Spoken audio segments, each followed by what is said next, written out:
1958년 서울의 어느 치과병원 로비. 한 남자가 막 물청소를 마치고 작은 탁자 위에 있는 신문을 집어들고 사회명 기사를 읽더니 비분관계하며 분을 참지 못하고 있습니다. 간호원을 붙들고 동조를 구해오다가 점잖게 출근하는 원장과 뒤따라오는 친구를 향해서도 불의한 세태를 성토하며 동조를 구해오지만 누구도 달가워하지 않자 문을 박차고 나가버립니다. 30대 중반의 최익주는 만기치과 원장과 뒤따라 들어온 천봉우와 중학교 동창들이라는데 특별한 직업이 없는 익준과 봉우는 5평 남짓한 만기치과에서 시간을 보냅니다. 다시는 안 올 것 같이 문을 박차고 나간 최익준의 삶에 놀랄만한 반전이 찾아올는지 궁금하지 않으신가요? 안녕하세요. 책과 쉼 하다입니다. 소개해드릴 작품은 잉여인간이라고 소설가 손창섭이 1958년에 발표하였고 동인문학상을 수상한 작품입니다. 잉여라는 말은 우리가 흔히 뭔가 나머지, 애누리, 특별히 쓸모가 적은 의미로 다가오기도 하지만 이익을 남겨야 하는 입장에서 잉여는 크면 클수록 좋은 의미로 다가오기도 합니다. 작품에서 최익준과 천봉우는 6.25 전쟁이 남긴 잉여 인간이라면 서만기는 이들을 포옹하고 이들이 가진 문제들과 또한 자신의 문제를 해결할 수 있는 그 능력자로 어떤 가능성과 긍정성을 가지고 있는 인물입니다. 그는 어떠한 악 조건에서도 조금도 비굴해지지 않고 현실을 헤쳐나가려고 노력하는 유형입니다. 돈 빼고 모든 것이 차고 넘치는 만기치과의 인간미 넘치는 따뜻한 온정이 각박한 세태에 식어버린 우리들의 마음을 따뜻하게 덮여줄 것입니다. 함께 시작해 보겠습니다.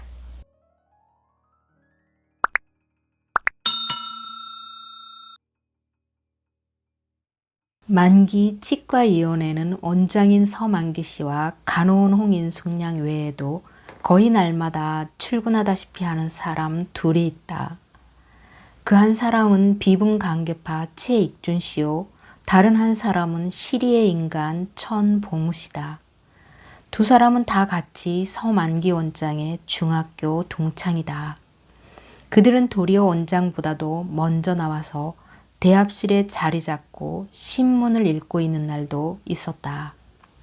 더구나 최익준은 간호원보다도 일찍 나오는 수가 많았다. 큼직한 미제 자물쇠가 잠겨있는 출입문 앞에 버티고 섰다가 간호원이 나타날 말이면 미썽 오늘은 나에게 적구려 익주는 반가운 낯으로 맞이하는 것이었다. 그런 날은 인숙이가 아침 청소를 하는데 한결 편했다. 한사코 말려도 익주는 굳이 양복 저고리를 벗어붙이고 소매까지 걷고 나서서 거들어주기 때문이다. 대합실과 진찰실을 합쳐도 겨우 5평이 될까 말까한 방이지만 익주는 손수 마룻바닥에 물을 뿌리고 방구석이나 테이블 밑까지도 말끔히 쓸어내는 것이다. 무슨 일에나 몸을 사리지 않고 앞장을 서는 그의 성품은 이런 데도 잘 나타났다. 청소가 끝나면 익주는 작달막한 키에 가로 퍼진 그 둥실한 몸집을 대합실 의자에 내던지듯 털썩 걸터 앉아서 신문을 본다. 그러노라면 원장과 천봉우가 대개 전후해서 나타나는 것이다. 오늘도 간호원을 도와 실내 청소를 마치고 난 익주는 대합실에 자리 잡고 신문을 펴들었다. 아마도 세상에 그처럼 충실한 신문 독자는 없을 것이다.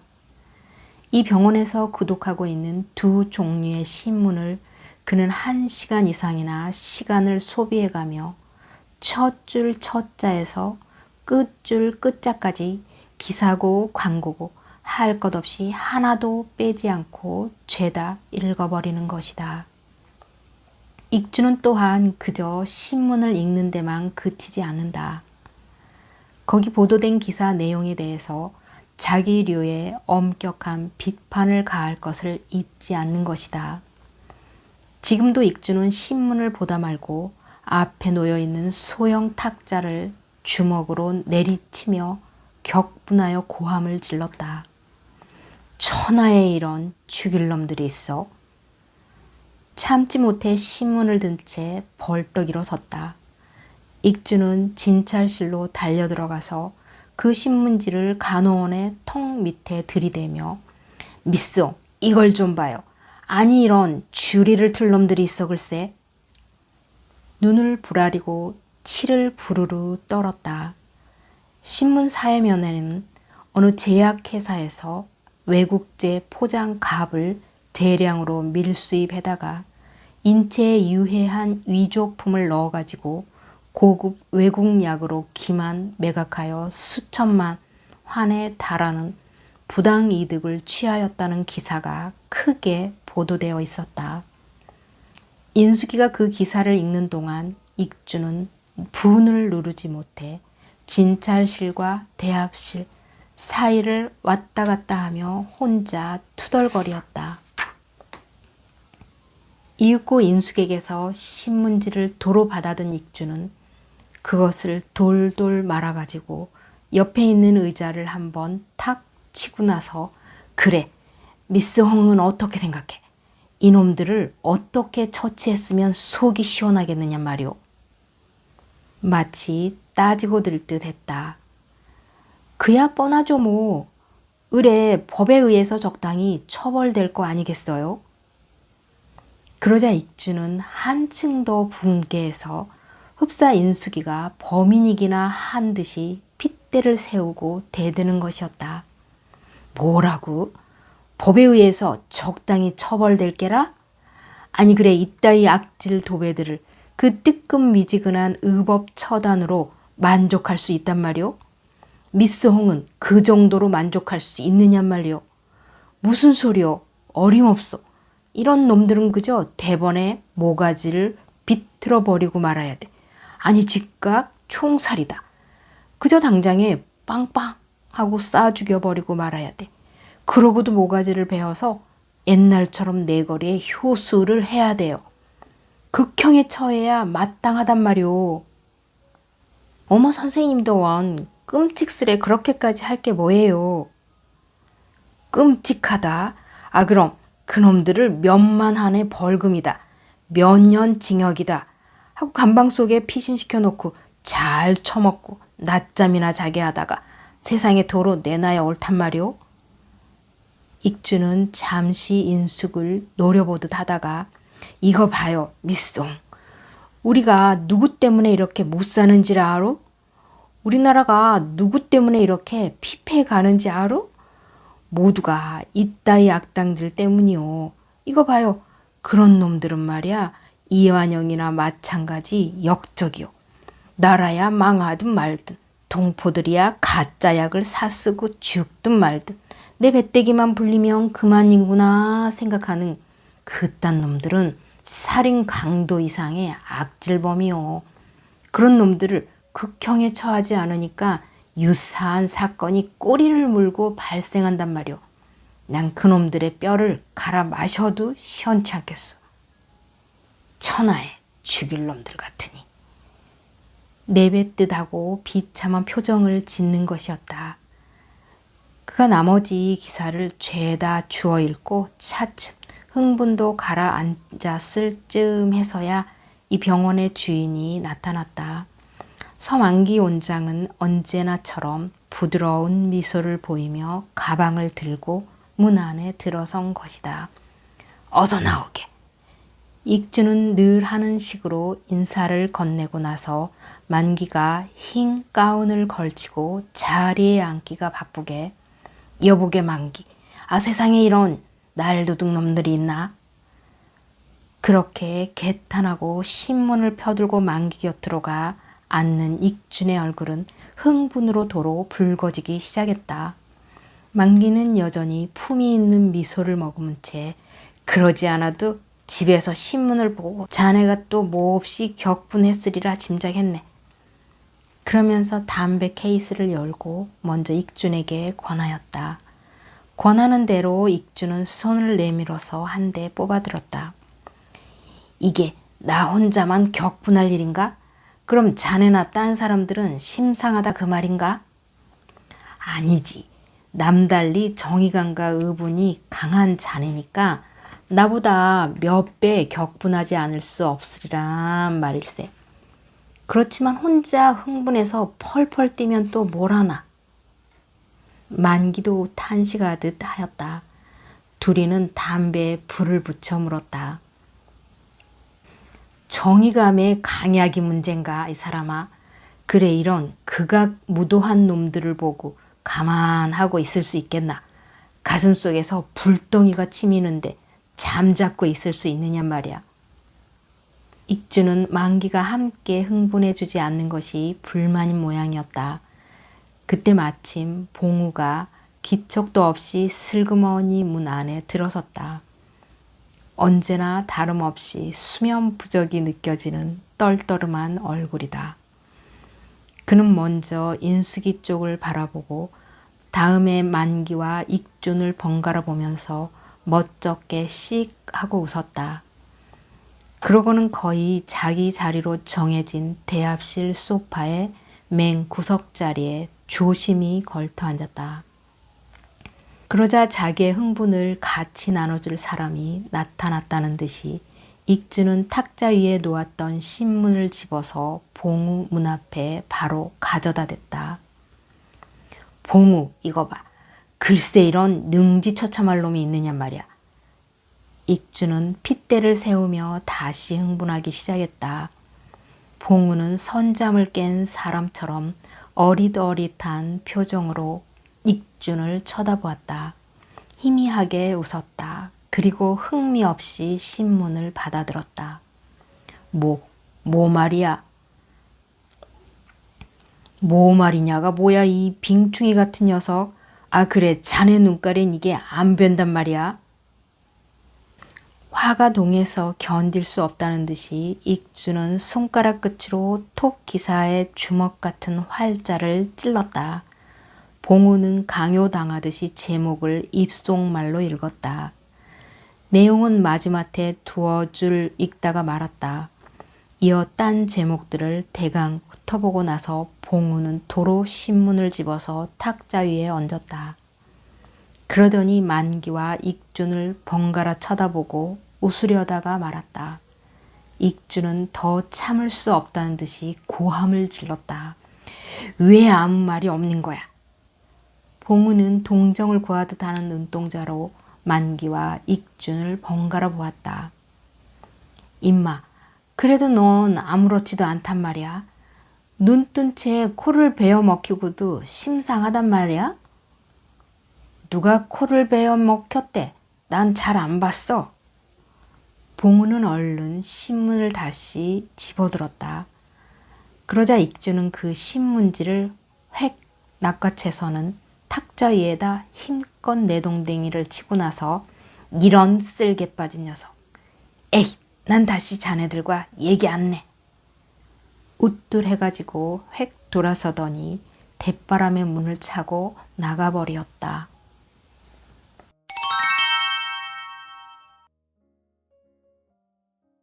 익준이 다시는 안 올 듯이 밖으로 사라지자 한동안 어리둥절하고 있던 봉우는 다시 신문을 집어들고 기사 제목을 대강 더듬어 보기 시작했다.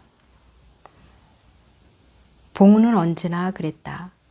개슴츠레한 낯으로 대합실에 나타나면 익준이가 한자 빼지 않고 샅샅이 읽고 놓아둔 신문을 펴들고 건성건성 제목만 되는 대로 주워 읽고 마는 것이다. 그러고 나서는 진찰을 받으러 온 환자처럼 말없이 우두커니 앉아서 시간을 보내는 것이다. 그의 시선은 자주 간호원에게로 간다. 그때만은 그의 눈도 노상 황홀하게 빛난다. 그러다가 간호원과 눈이 마주치면 봉우는 당황한 표정으로 외면해버리는 것이다.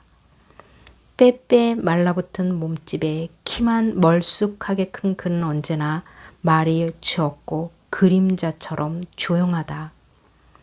어딘가 방금 자다 깬 사람 모양 정신이 들어 보이지 않는 표정을 하고 있다.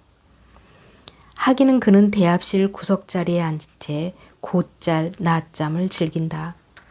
봉우의 낮잠 자는 모양이란 아주 신기하다. 소파에 앉은 채로 허리와 목을 꼿꼿이 펴고 깍지 낀 두 손을 얌전히 무릎 위에 얹고는 눈을 감고 있다.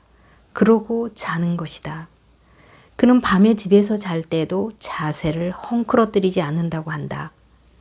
천장을 향하고 반드시 누우면 다음날 아침까지 몸을 움직이지 않고 그대로 잔다는 것이다.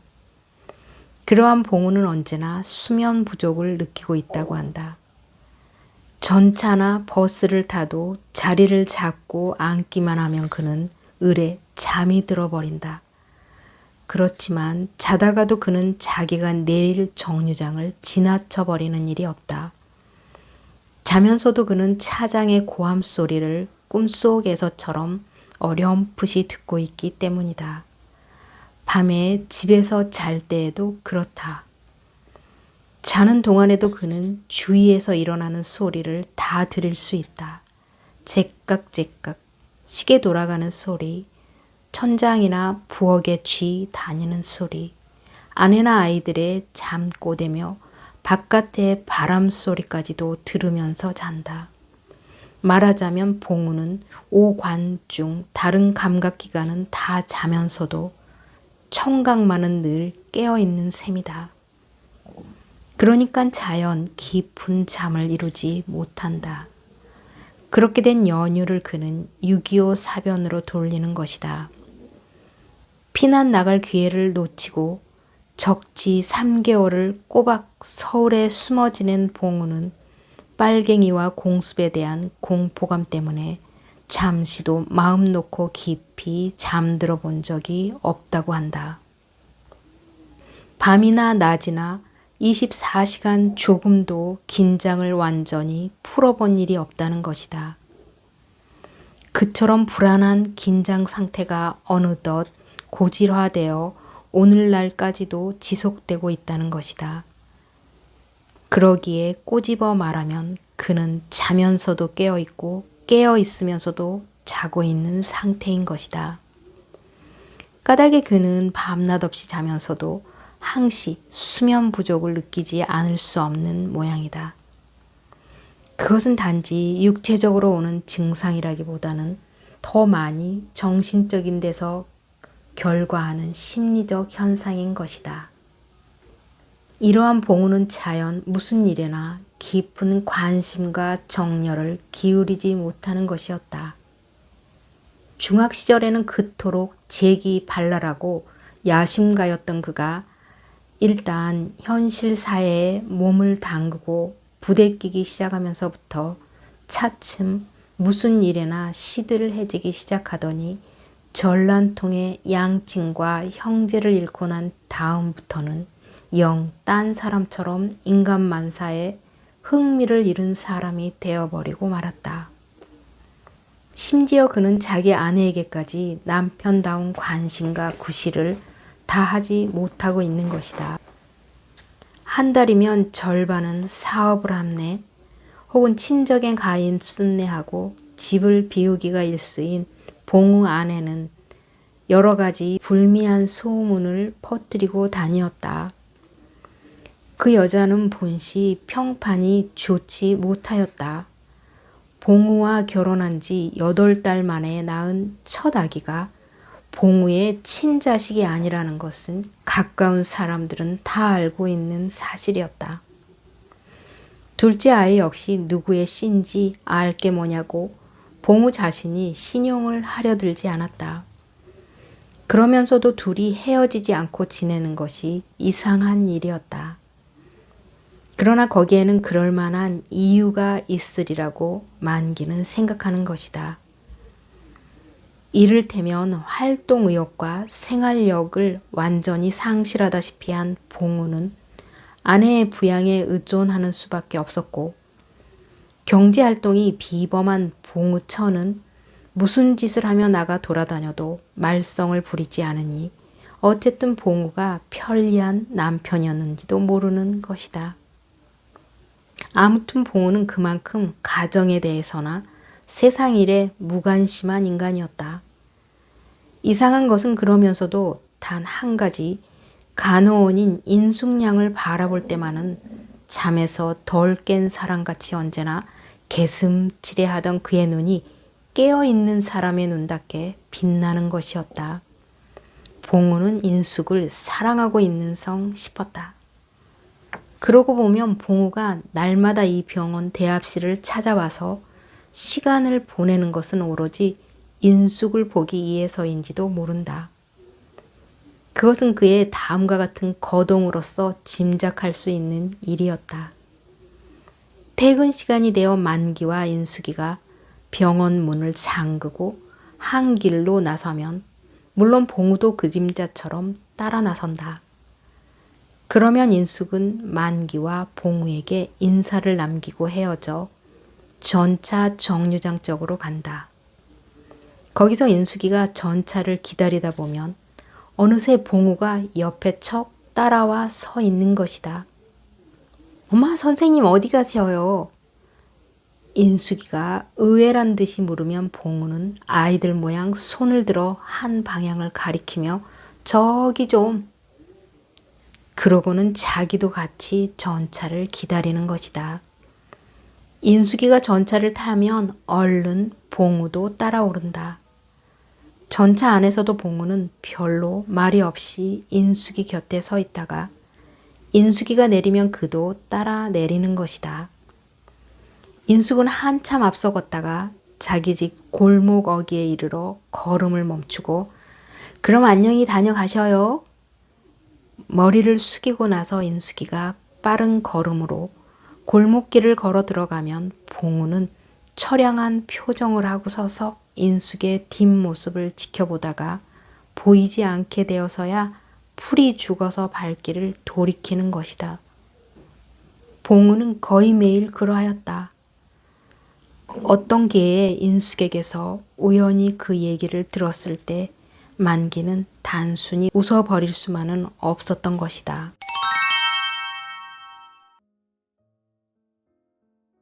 만기와 익준이와 봉우는 중학 시절에 비교적 가깝게 지낸 사이지만 가정 환경이나 취미나 성격이나 성장해서의 인생 태도는 판이하게 달랐다.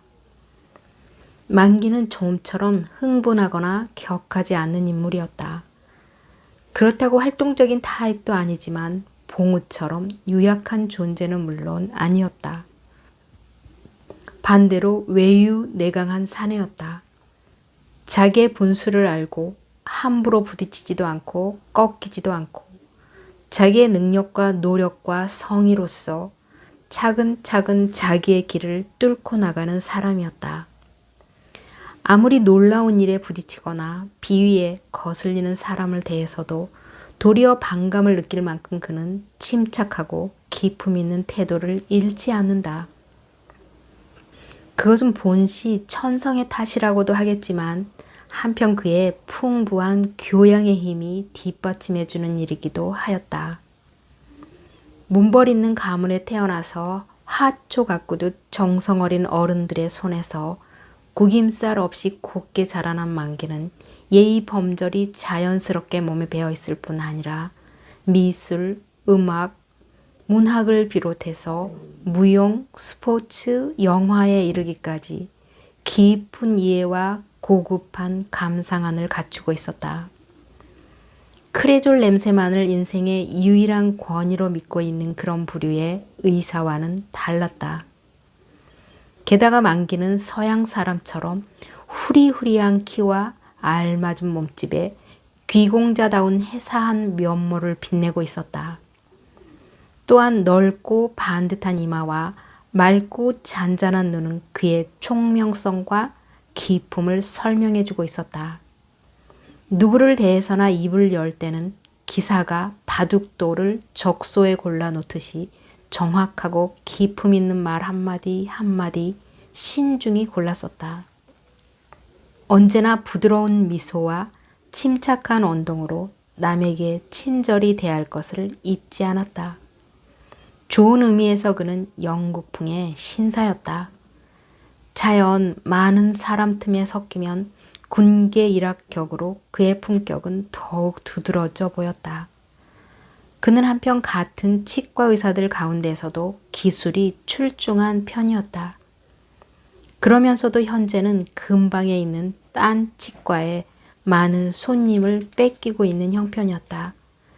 그것은 단지 시설이 빈약하고 병원 건물이 초라한 까닭이었다. 그렇지만 지금의 만기로서는 딴 도리가 없었다. 좀 더 많은 손님을 끌기 위해서는 목 좋은 곳에 아담한 건물을 얻어 최신식 건물을 갖추는 길밖에 없는데 현재의 경제 실정으로는 요원한 꿈이 아닐 수 없었다. 이나마도 병원 건물은 물론 시설 일체가 만기 자신의 것이 아니었다. 건물이나 기구 일습이 봉우 처가의 소유물인 것이다. 봉우의 장인이 생존했을 당시 빚값에 인수했던 담보물이었는데 막상 팔아치우려고 하니 워낙이 구식인데다가 고물이어서 값이 나가지 않기 때문에 6.25 사변 이래 줄곧 세를 놓아오던 터였다. 그것을 봉우의 소개로 만기가 빌려 쓰게 되었던 것이다. 다달이 그 쇳돈을 받으러 오는 것은 봉우 처였다. 친정에 가서도 도리어 오빠들보다 발언권이 강한 봉우 처는 종래 오빠를 휘어잡아 병원 건물과 거기에 딸린 시설을 거의 자기 소유나 다름없이 만들어 놓았던 것이다. 이 분방하기 이를 데 없는 봉우 처로 말미암아서 만기는 난처한 일을 당한 적이 한두 번이 아니었다. 봉우 처는 툭 하면 병원을 찾아왔다. 한 달에 한 번씩 쇳돈을 받으러 들르는 외에도 치석이 끼었느니 입치가 어떠니 충치가 생기는 것 같다느니 핑계를 내걸고 걸핏하며 나타나는 것이었다. 그때마다 봉우처는 짙은 화장과 화려한 의상으로 풍요한 육체를 장식하고 있었다. 그러한 경우 물론 봉우 부부는 대합실에서 서로 얼굴을 대하게 마련이다. 그러나 잠깐 보고는 그만이다. 모르는 사이처럼 담담한 표정으로 말을 거는 일조차 거의 없다. 봉우는 이래 도로 반수반성 상태에 빠지고 그 아내는 만기에게 친밀한 미소를 보내며 다가앉는 것이다. 얼마 전 치석 소재를 하러 왔을 때 일이다. 얼굴을 젖히게 하고 만기가 열심히 이새를 긁어내고 있노라니까 눈을 가만히 감고 있던 봉우처가 슬며시 만기의 가운 자락을 잡아당겼다. 그러면서 눈을 감은 채 배시시 웃었다. 만기는 내심 적지 않이 당황하여 얼른 봉우 아내의 손을 뿌리치려 했지만 여인은 손에 더욱 힘을 주어서 끌어당겼다. 만기는 할 수 없이 봉우나 딴 사람이 눈치채지 못하도록 몸으로 가리듯이 하며 다가서서 하던 일을 계속했다. 대강 치석을 긁어내고 양치질을 시켰다. 봉우처는 그제야 만기의 가운 자락을 틀어지고 있던 손을 놓고 컵에 준비된 물을 머금고 울렁울렁 입을 부셔냈다. 그러더니 아파서 그랬어요. 만기를 쳐다보며 변명하듯 하고 애교 있게 웃었다. 언젠가 한 번은 이런 일도 있었다. 충치가 생긴 것 같아 들렀다고 하며 눈이 부시게 차리고 나타난 봉우처는 만기의 지시도 없이 치료 의자에 성큼 올라앉았다. 만기가 다가서서 어디 입을 벌려보라고 하니까 봉우처는 지그시 눈을 찌그리며 웃어 보이고는 일부러 그러듯이 입술을 오물오물 하다가 겨우 3분의 1쯤 벌리고 말았다. 좀 더 힘껏. 그래도 여자는 다시 입술을 오물오물해 보이고는 역시 3분의 1쯤 벌리고 그만이었다. 그러고는 밑에를 담뿍 담은 눈으로 연신 소리 없이 웃었다. 그때부터 만기는 의식적으로 봉우철을 경계하지 않을 수 없었던 것이다. 본씨가 만기에게는 여자들이 많이 따르는 편이었다. 여자들은 기회만 있으면 만기에게 지나친 호의를 보이려고 애쓰곤 하였다. 사철을 가리지 않고 국산지 춘주복 한 벌로 몇 년을 두고 버티어오는 가난한 치과 의사지만 귀공자다운 그의 기품 있는 풍모와 알맞은 체격과 교양인다운 세련된 언덩이 여자들로 하여금 두말 없이 매혹해하는 모양이었다. 심지어는 그의 처제까지도 그를 사모하고 있는 것이었다. 그러기에 그 부인이 가끔 농담 삼아 만기에게 이런 말을 걸어오는 것도 무리가 아니었다. 결코 잘난 남편을 섬길 게 아닌가 봐요. 그게 무슨 소리요 대체? 모두들 당신에게 눈독을 들이고 있으니 미안하기도 하고 민망하기도 해서 그래요. 원 별소리를. 그래 내가 그렇게 잘났던가? 물론 그러고 둘이 다 농담으로 웃어넘기고 마는 일이었으되 만기 자신 이상히도 여자들이 자기를 따르고 있다는 사실을 부인할 수는 없었다. 그러고 보면 병원을 찾아오는 단골 환자의 거개가 젊은 여자들이라는 사실도 무심히 보아 넘길 일만은 아니었다. 많은 여자 환자 가운데는 여러 가지 방법으로 만기에게 호감을 보이려 드는 사람도 있었다. 한 주일이면 끝날 치료를 자진해서 열흘 내지 보름씩 받으러 다닌다거나 완치된 다음에도 사례라고 하며 와이셔츠나 양복지 같은 것을 사들고 일부러 찾아오는 여자가 결코 한둘에 그치지 않았다. 그때마다 여자들의 단순하지 않은 호의를 물리치기에 만기는 진땀을 빼곤 했던 것이다. 그러한 여성들 가운데는 외모로나 교양으로나 퍽 매력적인 상대가 없지도 않아서 만기의 맑고 잔잔한 마음속에 뜻하지 않았던 잔물결을 일으키는 경우도 간혹 있는 일이었다. 그러나 그저 그것뿐이었다. 사랑하는 주위 사람들에게 깊은 상처를 주고 싶지 않았다. 비극이 두려웠다. 더구나 현대적 의미에서의 현모양처인 아내를 생각하면 부질없는 마음구석에 잔물결도 이내 가라앉아버리고 마는 것이었다.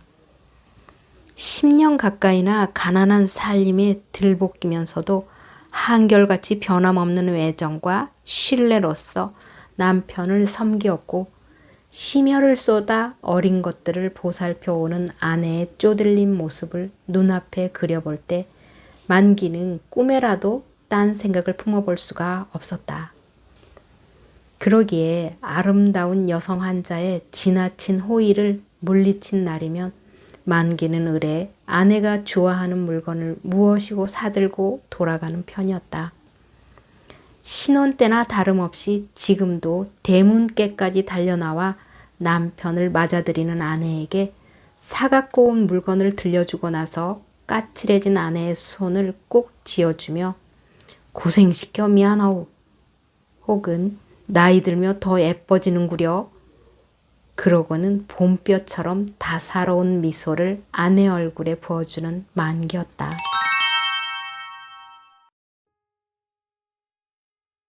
그러한 만기라 봉우처에 대해선 항시 경계해오고 있었지만 요즘 와서 은근히 골치를 앓지 않을 수 없었다. 만기에 대한 봉우처의 접근 공작이 너무나 집요하고 대담하게 나타나기 시작했기 때문이다. 어제만 해도 만기는 봉우처를 딴 장소에서 만나지 아니할 수 없었다. 며칠 전부터 병원 건물과 시설에 관해서 긴급히 의논할 일이 있으니 꼭 좀 만나달라는 연락이 오곤 했다. 그때마다 만기는 바쁘기도 하고 몸도 좀 불편해서 지정한 장소까지 나갈 수가 없으니 안 되었지만 병원으로 내방해 줄 수는 없느냐는 회답을 보냈던 것이다. 그러나 봉우처에게서는 자기도 여러 가지 사정으로 찾아갈 수가 없으니 꼭 좀 나와 달라는 쪽지를 사람을 시켜서 거푸 보내오는 것이었다.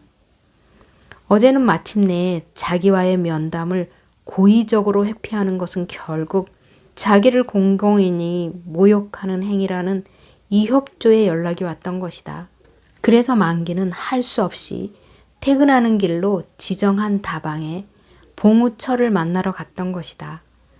여자는 역시 여왕처럼 성장을 하고 와서 고마워요. 귀하신 몸이처럼 행차를 해주셔서 만기에게 맞은 쪽 자리를 권하고 나서 여자는 친절한 미소와 함께 약간 비꼬는 어투로 인사를 던져왔다. 퍽 재미있는 농담이십니다. 만기가 그랬더니 선생님은 농담을 덜 좋아하실지 모르겠군요. 워낙 고상한 신사시니까. 그래서 너무 기술적인 용어에는 전 대답할 자신이 없습니다. 만기는 그러고 가볍게 웃어 보였다. 봉우처는 만기 의향을 묻지도 않고 오렌지 주스 2잔을 시켰다. 그것을 마셔가면서 대체 의논할 일이란 무엇이냐고 만기 편에서 먼저 물었다. 다른 게 아니라 병원 건물이 하도 낡아서 전면적인 수리를 해야겠어요. 그래서 병원 옆에 있는 사무실이나 아래층 가게에서들은 쇳돈을 인상하는 동시에 3개월분씩 선불을 받기로 했다는 것이다. 그렇지만 여러 가지 점으로 선생님께만은 말씀드리기가 안 되어서 어떻게 할까 망설이다가 솔직히 의논해 보려고 뵙자고 한 거예요. 여자는 말을 마치고 만기의 얼굴을 살짝 치떠보았다. 아닌 게 아니라 만기로서는 아픈 이야기였다. 현재도 매달 쇳돈을 맞춰놓기에 쩔쩔매는 판이었다. 게다가 석 달치 선불이랑 거의 불가능에 가까운 일이었다. 얼마나 올려받으실 예정이십니까? 3할은 더 받아야겠어요. 그 근처들에서는 다들 그 정도 받는걸요. 그럼 우리 옆 사무실이나 아래층 가게에서들은 이미 양해를 얻으셨습니까? 그러자 여자는 만기의 얼굴을 정면으로 쳐다보며 선생님, 우리 그런 사무적 얘기는 딴 데 가서 하십시다. 이런 장소에선 싫어요. 제가 저녁을 대접하겠어요. 늘 폐를 끼쳐왔으니까요. 그러고는 만기가 뭐라고 할 사이도 없이 여자는 일어서 카운터로 가더니 셈을 치르고 밖으로 나가는 것이었다. 만기가 어리둥절해서 따로 나가자 봉우처는 어느새 택시를 불러세웠다. 먼저 오르세요. 만기는 다음날 다시 만나 사무적으로 타협하기로 하고 우선 돌아가려고 했으나 고의로 남의 호의를 무시하는 건 신사도가 아니에요. 여자는 만기를 차 안으로 떠밀듯이 했다. 번잡한 길거리에서 승강이를 할 수도 없고 해서 만기는 시키는 대로 차에 오를 수밖에 없었다. 10분도 채 달리지 않아서 택시는 어느 음식점 앞에 닿았다. 연염집들 사이에 껴있는 그 음식점은 외양과 달리 안에 들어가 보니 방도 여러 개 있고 제법 아담하게 꾸며져 있었다. 봉우처는 그 집 마당과는 친숙한 사이인 모양이라 허물없는 인사를 나누고 나서 별실 비어있니? 하고 물었다. 마담은 호기심에 찬 눈으로 만기를 힐끔 쳐다보고 별실 사모가 비어있을 거야. 그리로 모셔. 그러고는 안을 향하고 별실 사무실에 손님 2분 소리를 질렀다. 16살 먹은 소녀가 쪼르르 달려나와 안내를 했다. 자그마한 홀을 지나 긴 복도를 휘어도니 저쪽으로 돌아앉은 참한 방이 있었다. 이 집 마담 여학교 동창이에요. 그래서 귀한 손님을 대접할 일 있으면 가끔 오죠. 여자는 묻지도 않은 말을 하고 나서 다가와서 만기의 양복 조거리를 벗기려고 했다. 만기는 얼른 제 손으로 벗어서 벽에 걸려고 했다. 그러자 여자는 그것을 낚아채듯 뺏어서 옷걸이에 얌전히 걸었다. 조그만 식탁을 사이에 하고 마주 앉아 여자는 만기를 쳐다보며 피로한 듯한 미소를 짓고 가늘게 한숨을 토했다. 소녀가 물수건과 찬물을 날라왔다. 봉우천은 이 집은 갈비찜이 명물이라고 하고 약주와 함께 안주와 음식을 시켰다. 소녀가 사라지자 여자는 식탁에 기대어 두 손으로 턱을 고이고 한동안 가만히 있었다. 왜 그런지 몹시 피로해 보였다. 30을 한둘 남긴 여자의 무익은 모습은 어떤 요염한 독소조차 느끼게 해주었다. 만기도 까닭 모를 피로감과 함께 저절로 긴장되었다. 병원 시설을 사겠다는 사람이 있어요. 헐값이지만 고물이라서 차라리 팔아치울까 생각해요. 여자는 만기를 빠끔히 쳐다보며 엉뚱한 소리를 했다. 만기는 속으로 놀랐다. 여자의 마음을 얼른 파악하기가 힘들었다. 진담인가? 그렇지 않으면 야비한 복선인가? 어느 쪽이든 만기에게는 타격이었다. 그 시설은 지금의 만기에게 있어서 생명선이나 다름없었기 때문이다. 그러나 만기는 그러한 내심을 조금도 표면에 비치지 않고 태연히 듣고만 있었다. 낡아빠진 그 시설을 쓰기에는 선생님의 탁월한 기술이 아까워요. 그래서 작자가 나선 김에 팔아치우고 선생님에게는 현대적인 최신식 시설을 갖춰드리고 싶어서 그래요. 제게 그 정도의 자금은 마련되어 있어요. 여자의 음성과 표정이 왜 그렇게 차분차분할까? 거기에는 심리적 호흡의 기술이 필사적으로 작용되고 있었다. 그러기에 아까 다방에서 내놓은 말과는 아주 딴 얘기라는 점을 노골적으로 지적해 줄 수가 없었다. 경제적 면에서 제게는 그런 최신 시설을 빌릴 만한 능력이 없습니다. 새돈 말씀이죠? 여자는 간격 없이 웃고 나서 선생님이 독립하실 수 있을 때까지 5년이고 10년이고 그냥 빌려드려도 좋아요. 만기는 대답할 말이 없었다.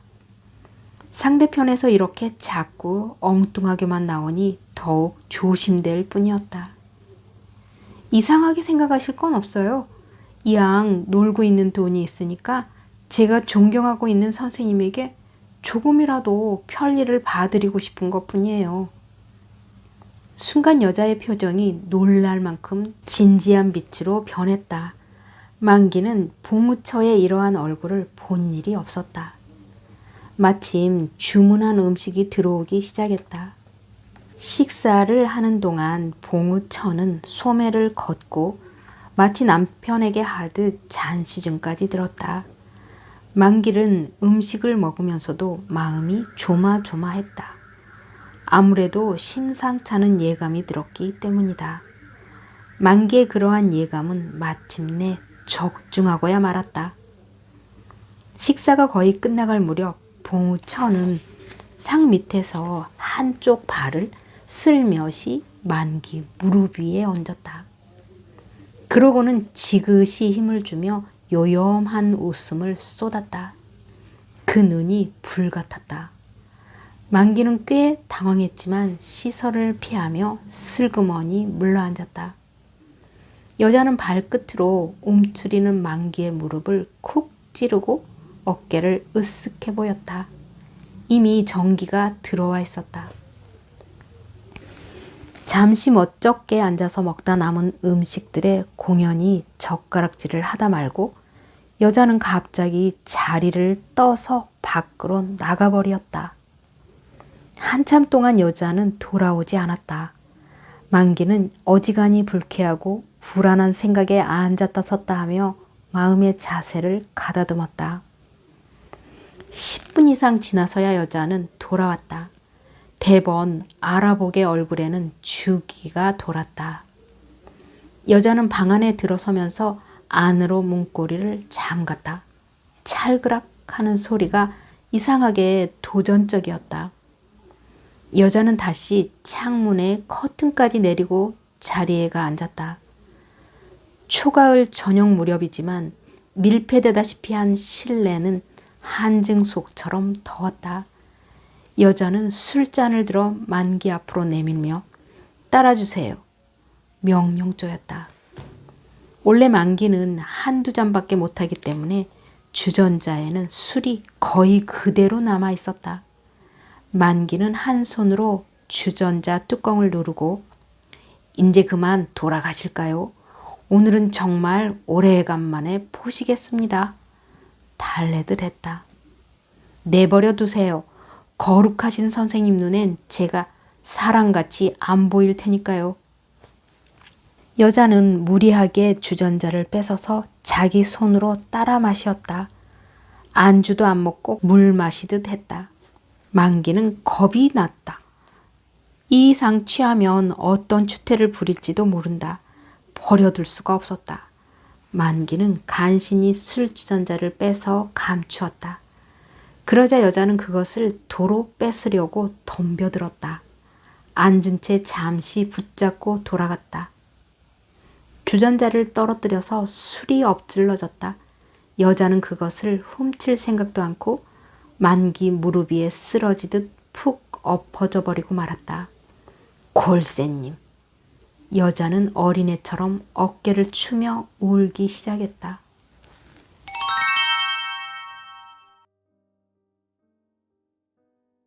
대합실 문 밖에서 웬 소년이 안을 기웃거리고 있었다. 너 왜 나이냐? 간호원이 먼저 발견하고 물었다. 소년은 대답 없이 조심스레 문을 밀고 들어섰다. 연함은 살 먹었을 그 소년의 얼굴은 제법 기염성 있게 생겼지만 거지 아이나 다름없는 꼴을 하고 있었다. 여기가 병원이죠? 소년은 어릿어릿하며 조그만 소리로 간호원에게 물었다. 그래, 너 어째서 왔니? 소년은 이번에도 대답을 않고 대합실과 진찰실 안을 두리번거리고 나서 울 아버지 안 오셨어요? 영문 모를 소리를 했다. 테이블 앞에 앉아서 외국 잡지를 뒤적이고 있던 만기가 너희 아버지가 누구냐? 물으니까 울 아버지 최익준 씨야요. 그리고 소년은 다시 한번 방 안을 둘러보았다. 오, 너 익준이 아들이구나. 만기는 일어나 소년 옆으로 다가갔다. 좀 불안한 표정을 하고 섰는 소년의 손목을 잡아서 옆 의자에 앉히고 만기도 소파에 마주 앉았다. 너 아버지 찾아왔구나. 이름이 뭐지? 최갑성이에요. 나이는 11살이요. 만기가 천천히 말을 걸어주는 바람에 안심이 되었는지 우리 아버지 안 오셨어요? 소년은 걱정스레 다시 물었다. 아버지는 아침에 잠깐 다녀가셨는데 그래 너 왜 아버지를 찾아왔니? 어머니가 아버지 찾아오랬어요. 어머니는 죽을 것 같대요. 소년에게는 여동생 하나와 남동생 하나가 있어서 애할머니까지 합치면 모두 6 식구라고 한다. 그런데 지금까지 집안 살림의 중심이 되어오던 모친이 반년 가까이나 병석에 누워 지낸다는 것이다. 모친은 자리에 눕기까지 생선 장사를 했다는 것이다. 아이들이 자고 있는 꼭두 새벽에 첫 차로 인천에 가서 생선을 한 광주리 받아이고는 서울로 되돌아와서 행상을 하였다는 것이다. 모친이 병으로 누운 다음부터는 50이 넘은 외할머니가 어머니 대신 생선 장사를 해서 간신히 가족들 입에 풀칠을 하고 지낸다는 것이다. 그러니까 어머니는 제대로 가서 치료를 받아보지도 못한 채 집에 누워서 앓고 있다는 것이다. 그래서 병세는 나날이 더 심해만 갔는데 아까 점심때쯤 해서 어머니는 소년을 불러놓고 숨이 자꾸 가빠오는 걸 보니 곧 죽을 것 같다고 하며 얼른 가서 아버지를 찾아오라고 하였다는 것이다. 만기가 차근차근 캐어 묻는 말에 대충 이상과 같은 내용의 대답을 하고 난 소녀는 벼랑간 훌쩍거리고 울기 시작했다. 만기는 우선 소년을 달래놓고 그래 내 이병원은 어떻게 알았니? 접대에 아버지하고 돈 꾸러 왔댔어요. 돈 꾸러? 여길? 네, 아버지가 엄마하고 무슨 얘기하다가 울었어요. 그리고 나 데리고 여기까지 왔댔어요. 그래서 돈은 꾸어갔니? 아니요. 나보고 길거리에 서서 기다리라고 해서 한참이나 이 앞에서 기다리고 있었는데 아버지가 나와서 그냥 돌아가라고 했어요. 그러면 저녁에 돈을 마련해갖고 돌아갈 테니 집에 가서 엄마 보고 조금만 더 참고 기다리라고 했어요. 만기는 지그시 눈을 감았다.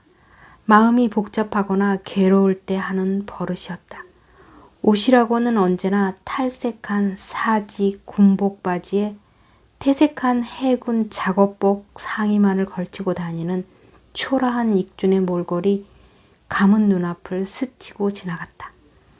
그러면서도 익준은 병원에 와서 돈을 꿔달라고 한 번도 손을 내밀어 본 일이 없었다.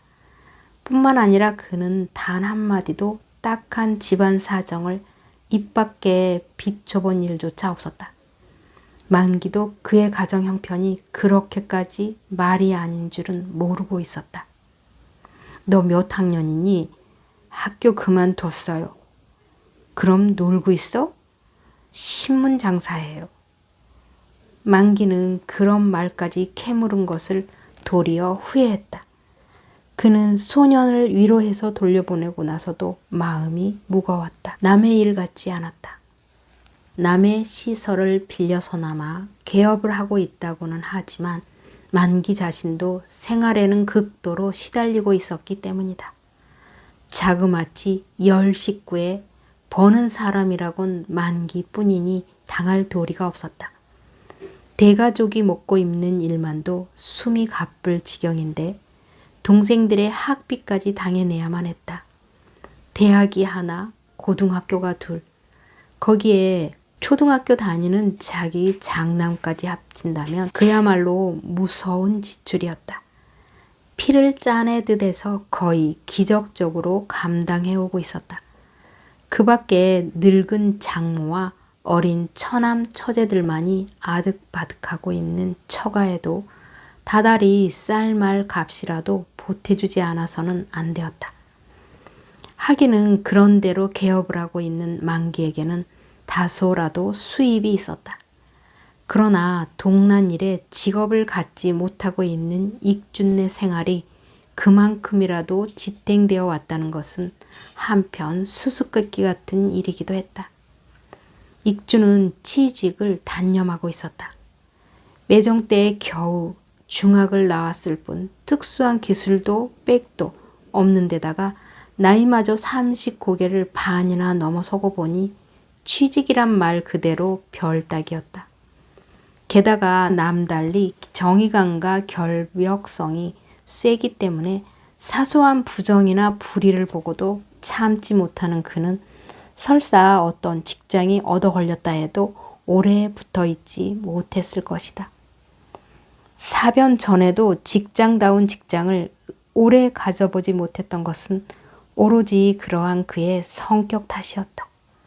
그렇다고 장사를 하자니 미천도 없었거니와 이 또한 고지식한 그에게 될 일이 아니었다.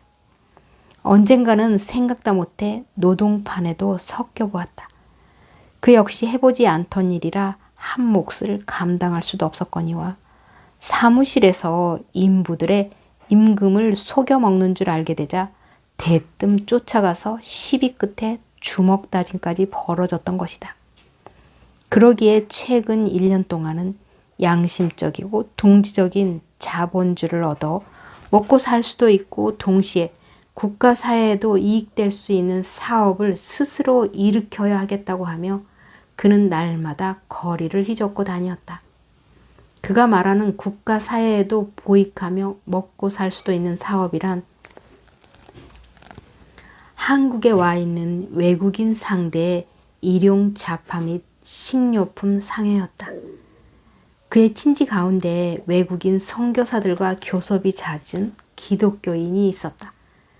그 친지 말에 의하면 현재 한국에 와 있는 외국 민간인들의 대부분이 식료품이나 일용품 같은 것을 거의 도쿄나 홍콩에서 주문해다 쓰고 있다는 것이다.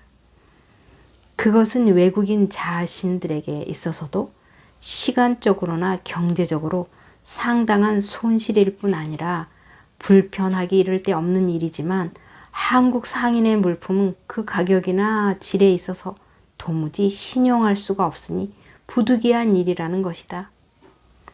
그렇기 때문에 외국인을 상대로 식료품과 일용품을 공급해 줄 만한 양심적인 한국 상점의 출현을 누구보다도 외국인 자신들이 절실히 요망하고 있다는 것이다.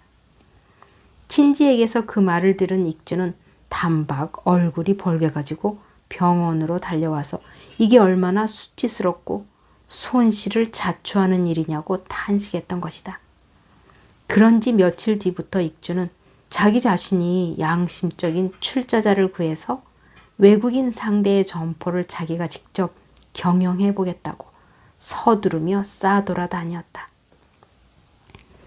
최고 일할 이득을 목표로 철두철미 신용과 친절 본의로 외국인을 상대하면 자연 실추된 한국인의 체면도 회복할 수 있고 그들의 신용과 성원을 얻어 사업도 번창해질 게 아니냐는 것이다. 그뒤 익주는 양심적인 출자자를 찾아내기 위해 맹렬한 열의로 거리를 헤매기 시작했던 것이다. 그러나 그가 찾고 있는 돈 있고 양심적인 동지는 상급 나타나지 않고 있는 것이다. 점심 요기조차 못하고 나서지 않는 출자자를 찾아 거리를 휘젓고 다니다가 저녁 때 맥없이 돌아오는 익주는 보기에 딱하도록 지쳐 있었다.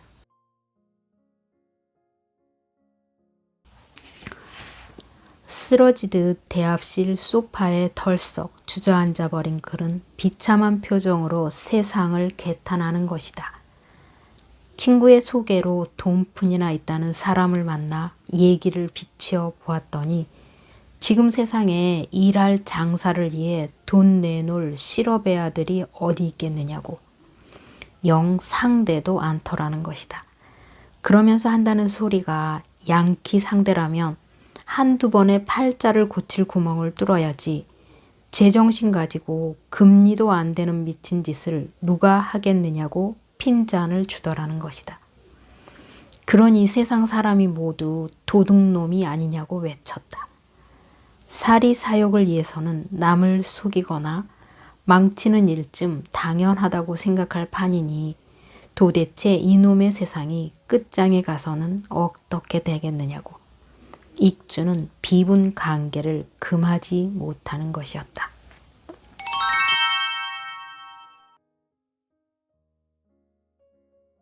어느 날 퇴근 시간이 임박해서다. 미스 홍이 조용히 의논할 말이 있노라고 했다. 그동안 석 달치나 밀린 급료 얘기가 아닌가 싶어 만기는 새삼스레 가책을 느꼈다. 홍인숙은 만기에게 있어서는 소중한 사업의 보조자였다. 치의전을 나온 이래 10여 년간의 의사 생활을 통해서 수많은 간호원을 부려보았지만 인숙이만큼 만족하게 의사를 돕는 솜씨도 드물었다. 가려운 데 손이 가듯이 빈 구석 없이 만기를 받들어 주었다. 눈치가 빠르고 재질도 풍부해서 간호원으로서의 지식이나 기술뿐 아니라 웬만한 의사 못지않게 능숙한 수완을 발휘해 주었다. 중태가 아닌 진찰이나 치료 정도는 만기가 없어도 충분히 대진의 역할을 감당할 수 있었다. 그만큼 인숙은 자기 직무 이상의 일에까지도 열성을 기울여 묵묵히 만기를 도와왔다. 한 말로 말해서 인숙은 이처럼 시설이 빈약한 변두리의 개인 병원에는 분에 넘칠 만큼 더할 나위 없이 유능하고 성실한 간호원이었다. 인격적인 면에서 볼 때에도 얌전하고 귀엽게 생긴 얼굴이어서 환자에게 호감을 주었다. 그러한 인숙에게 스스로 만족할 정도의 충분한 물질적 대우를 해주지 못하는 것이 만기에게는 늘 미안한 일이었다. 그러나 인숙은 3년 이상이나 같이 있는 동안 단 한 번도 불만이나 불평을 말해본 일이 없었다. 도리어 인숙은 자기 집의 생활이 자기의 수입을 필요로 할 만큼 군색한 형편이 아니라면서 미안해하는 만기를 이로하듯 했다. 그만큼 이해하고 봉사해주는 인숙에게 최근 3개월분의 급료를 지불하지 못하고 있었던 것이다. 그래서 가뜩이나 미안하던 판이라 만기는 저녁 식사라도 같이 하면서 얘기할까 했으나 인숙은 굳이 마다고 했다. 정 그러시면 차나 한 잔 사주세요. 병원을 잠그고 나서 그들은 밖으로 나갔다. 물론 대합실 소파에 지키고 앉아있던 봉우도 따라 나섰다. 그들은 가까운 다방으로 갔다. 역시 봉우도 잠자코 따라 들어왔다. 인숙은 퍽 난처한 기색으로 걸음을 멈추고 만기를 쳐다보았다. 만기는 이내 눈치를 채고 봉우를 돌아보며 미안하네 봉우. 병원 일로 둘이서 조용히 의논할 일이 있어 그러는데 사양해 달라는 뜻을 표했더니 그럼 문 밖에서 기다릴까? 봉우는 도리어 어린애같이 솔직한 태도로 반문해 왔다. 만기도 딱해서 무슨 딴 볼 일이라도 없는가? 그랬지만 딴 볼 일은 없어. 그럼 문 밖에서 기다리지. 돌아서 나가려는 것을 그래서야 되겠나. 그러면 저쪽 빈자리에서 기다려주게나. 도리어 만기 쪽이 민망하기 이를 데 없었다. 봉우와는 멀찍이 떨어진 위치에 자리 잡고 앉아서 만기는 차를 시켜놓고 인숙의 이야기를 들었다. 급료 독촉이 아니었다. 거북한 듯이 인숙이가 꺼내놓는 이야기는 봉우에 관한 문제였다. 봉우는 거의 하루도 거르는 날이 없이 인숙을 따라다닌다는 것이다. 퇴근하고 돌아가는 인숙을 같은 전차를 타고 집 앞까지 따라와서는 인숙이가 자기 집 대문 안으로 사라지는 걸 보고 나서야 봉우는 처량한 얼굴로 발길을 돌이킨다는 것이다. 그런 말은 전에도 잠깐 귀에 담은 일이 있었지만 어쩌다가 봉우 자신 그 방면에 볼 일이 있으니까 그러려니 생각하고 있었다. 그런데 얘기를 자세히 듣고 보니 딴 용건이 있어서가 아니라 인숙을 따라다니는 행동 그 자체가 엄연한 목적이라는 것이다. 날마다 병원 대합실에 나와서 낮잠을 자듯이 저녁 때마다 봉우가 자진해서 인숙을 집에까지 바래다 주는 것은 하나의 일과가 되어 있다는 것이다. 인숙이 자신처럼 얼마 동안은 봉우의 엉뚱한 행동에 그리 신경을 쓰지 않았지만 요즘 와서는 미칠 것만 같다는 것이다. 무엇보다도 남의 이목이 두렵다는 것이다. 그렇지 않아도 벌써 동네에서는 별별 소문이 다 떠돌고 집안 어른들에게도 잔소리를 듣게 되었다는 것이다. 인숙은 더러 그러한 봉우를 피하기 위해서 곧장 집으로 돌아가지 않고 일부러 딴 방향으로 돌아가기도 했지만 봉우는 역시 어린애처럼 떨어지지 않고 줄줄 따라다닌다는 것이다. 그렇다고 지긋지긋 귀찮게 실없는 수작을 거는 것은 아니다. 고작 꿈을 꾸듯 황홀한 눈을 인숙의 전신에 몰래 퍼부을 뿐이다. 처음엔 그러한 봉우가 그저 우습기만 했다. 그 뒤에는 징그러웠다. 요즘 와서는 무서워졌다는 것이다. 저를 바라볼 때의 천 선생님의 그 이상스레 빛나는 눈이 꼭 절 어떻게 할 것만 같아요. 소름이 돋아요. 그래서 인숙은 밖에도 잘 못 나온다는 것이다. 꿈에서까지 그런 봉우의 눈과 마주쳤다가 소스라쳐 깬다는 것이다. 병원이 휴업을 하는 일요일 아침이면 봉우는 직접 인숙이네 집 대문 앞에 와서 우두커니 지키고 섰다는 것이다. 하도 기가 차서 인숙이가 홧김에 쫓아나가 천 선생님 왜 또 여기 와서 계세요? 따지듯 하면 오늘은 병원이 노는 걸 어떡해요? 그러니까 이리로밖에 찾아올 데가 없지 않느냐는 듯이 무엇을 호소하듯 하는 눈으로 인숙을 내려다본다는 것이다. 이웃이 창피해요. 집 식구들도 시끄럽고요. 얼른 돌아가 주세요. 네? 사정하듯 하면 봉우는 갑자기 풀이 죽어서 천천히 골목을 걸어 나간다는 것이다. 그렇지만 얼마 있다 밖을 또 내다보면 봉우는 어느새 대문 앞에 도로 와서 척 지키고 서 있다는 것이다. 이래서 인숙은 자나깨나 신경이 쓰여 흡사 미칠 것만 같다는 것이다. 어떡하면 좋겠어요, 선생님.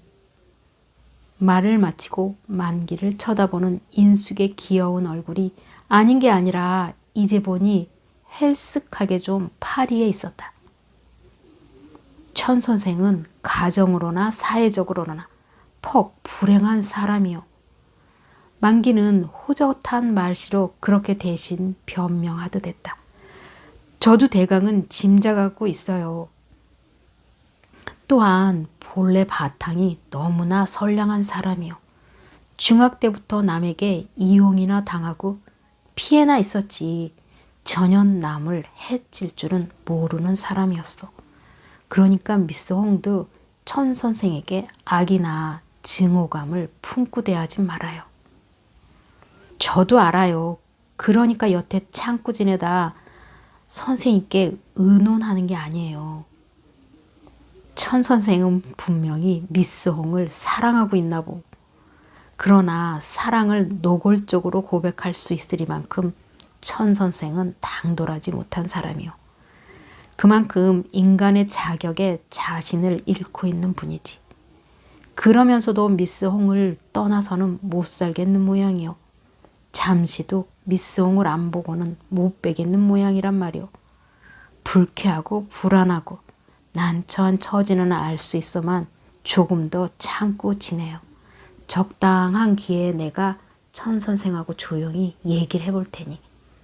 그렇다고 이런 문제를 제3자인 내가 아무 때나 불쑥 들고 나설 수도 없으니까 좀 기다리란 말이오. 그동안에 자연스럽게 얘기할 기회를 만들어 볼 테니까. 인숙은 붉어진 얼굴을 숙이고 가만히 듣고만 있었다. 얘기를 마치고 나서 만기는 인숙이더러 먼저 돌아가라고 했다. 인숙이가 문 밖으로 사라진 뒤에야 만기도 일어나 봉우 자리로 가려니까 봉우는 그제야 눈이 희둥그레져서 벌떡 일어서더니 만기를 밀치듯이 하고 황황히 밖으로 쫓아나가 버렸다. 만기도 할 수 없이 얼른 샘을 치르고 따라 나가 보았다. 전차 정류장쪽을 향해 저만큼 걸어가고 있는 인숙의 뒤를 봉우는 불이 나게 쫓아가고 있었다. 그 광경이 흡사 엄마를 놓칠세라 질겁을 해서 발버둥치며 쫓아가는 어린애 모양과 비슷했다. 그 꼴을 묵묵히 바라보고 서 있던 만기는 저도 모르게 가만히 한숨을 토했다. 계산이 닿지 않는 애정에 저렇게 열중해야 하는 봉우가, 그리고 저러지 않고는 못 베기는 인간이 딱했기 때문이다. 동시에 만기 자신을 중심으로 자꾸만 얼클어지는 애정과 애욕의 미묘한 혼란이 숨가쁜 까닭이기도 했다. 물론 봉우 처의 저돌적인 육박도 골치 아픈 일이기는 했지만 그보다도 오히려 처제인 은주의 문제가 만기의 마음을 더 어지럽게 하였다.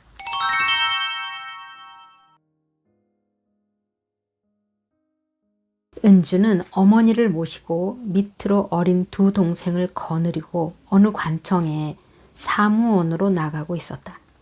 6.25 동란 이후에 3, 4년간은 전적으로 만기에게 얹혀 지냈다. 그러니까 만기는 처간의 식구까지 14명이나 되는 대가족을 거느리고 있었던 것이다. 친동생들을 학교에 보내면서 처제들이라고 모르는 채 할 수는 없었다. 은주와 그 두 동생까지 모두 6명이나 중학교, 고등학교, 대학교에 집어넣었다. 그들의 학비와 14식구의 생활비를 위해서 만기는 문자 그대로 고혈을 짜 바쳤다. 물론 동생들은 고학을 한답시고 각자 능력껏 활동을 해서 잡비 정도는 저희들이 벌어 썼지만 그렇다고 만기의 짐이 덜어질 수는 없었다. 만기는 자연 나날이 쪼들리지 않을 수 없었다. 얼마 안 되는 병원 수입만으로는 어림도 없었다. 참다 급하게 되면 어쩔 수 없이 여기저기서 돈을 돌려다 썼다. 부모가 남겨준 유일한 재산이었던 집 한 채마저 팔아버렸고 유축의 전셋집을 얻어갔다. 이러한 공경 속에서도 만기는 가족들 앞에서 결코 짜증을 내거나 불평을 말하는 일이 없었다. 얼굴 한번 찡그려 본 일이 없었다. 아무와도 나눌 수 없는 고민이란 영혼까지도 고갈하게 만드는 법이다. 만기는 자기에게 쥐어진 고통을 혼자서만 이를 사려 물고 이겨나갔다. 하도 고민이 심할 때는 입맛을 잃고 잠도 제대로 이루지 못했다.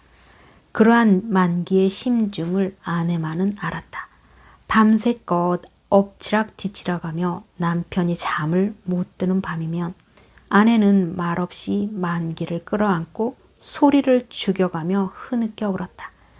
그런 때에 만기는 도리어 아내의 등을 어루만지며 위로해주는 것이었다. 사람이란 행복하기 위해서 살고 있는 것은 아니다. 자기의 정해진 길을 가기 위해서 살고 있는 것이다. 여보, 날 위해서 진심으로 울어줄 아내가 있는 이상 나는 결코 꺾이지 않을 테요. 그러니까 날 위해 과히 걱정 말고 어서 울음을 그쳐요. 자 어서. 이게 뭐야 언니처럼.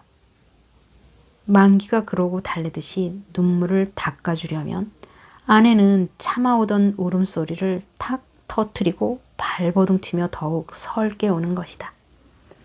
아내는 세상의 어떤 아내보다도 만기를 깊이 이해하고 존경하고 사랑하고 동정하고 있었다.